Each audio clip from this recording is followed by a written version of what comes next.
रावण अपने सिंहासन पर बैठा है, अपार शक्ति का प्रतीक। जैसा कि उसका दरबार गतिविधि और प्रत्याशा से गुंजायमान है।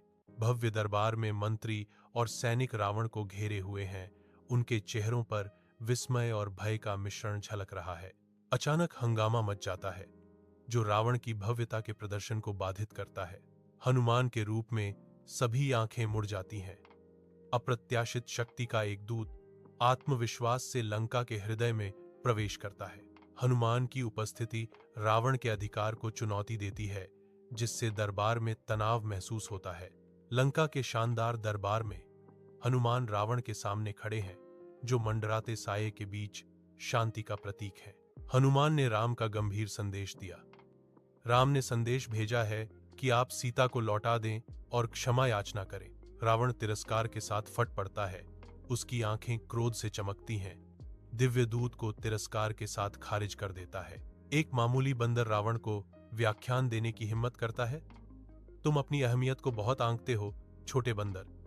रावण गरजता है। विषैले शब्दों के बावजूद हनुमान का संकल्प अडिग रहता है।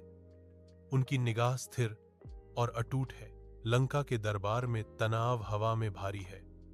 अवज्ञा और सम्मान के बीच एक मौन लड़ाई लड़ी जा रही है। लंका में हनुमान की शक्ति का प्रदर्शन अद्वितीय पराक्रम के साथ होता है, जो राक्षस साम्राज्य की नींव को हिला देता है। पहाड़ों को सहजता से उठाया जाता है, जो रावण के अत्याचार के खिलाफ विद्रोह के प्रतीक बन जाते हैं। हनुमान के हाथों में पेड़ हथियार बन जाते हैं। हर प्रहार अंधकार की ताकतों के खिलाफ एक जोरदार प्रहार होता है। हनुमान की दिव्य शक्ति के सामने रावण की कभी प्रभावी सेना बिखर जाती है। उनके गठन कुछ ही क्षणों में नष्ट हो जाते हैं।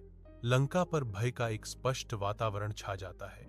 राक्षस हनुमान के क्रोध को देखकर आतंक से भर जाते हैं। लंका के धुंधले प्रकाश वाले दरबार में मशाल की रोशनी के साथ परछाइयां झिलमिलाती हैं, क्योंकि रावण हनुमान की धृष्टता से जूझता है। रावण सिंहासन पर बैठा अपनी प्रशंसा को अवज्ञा से छिपाता है। उसकी काली निगाहों में एक आंतरिक लड़ाई चल रही है।